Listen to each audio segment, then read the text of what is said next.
V polni dvorani so obiskovalci premiere prek velikega platna vstopili v življenja mladih infodromovih junakov. Način, kako je bilo to vse skupaj spravljanje, je bil tak sproščen. To mi je bilo še kar všeč. Dokumentarna serija se začne s filmom Izklopljeni. V njem spremljamo Filipa, Zojo in Vikija, ki za teden dni ostanejo brez svojih elektronskih naprav. Sploh ne veste, kako je to brez telefona. Pretirana uporaba spleta in elektronskih napravic je vedno večja težava, sploh med mladimi.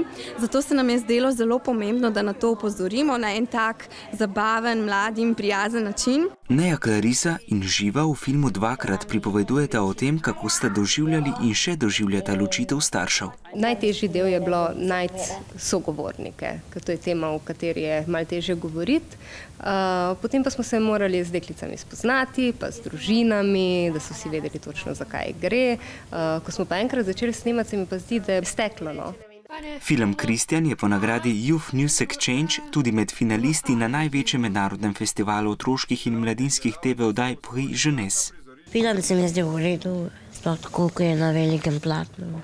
Erfan, begunec iz Afganistana, v filmu sestavlja poseben paket za svojo družino, s katerim bi lahko izvedeli več o njegovem življenju v Sloveniji. Vse oddaje, vsi časopisi so poročali o beguncih, prebežnikih, ki so prišli k nam v našo državo po Evropi.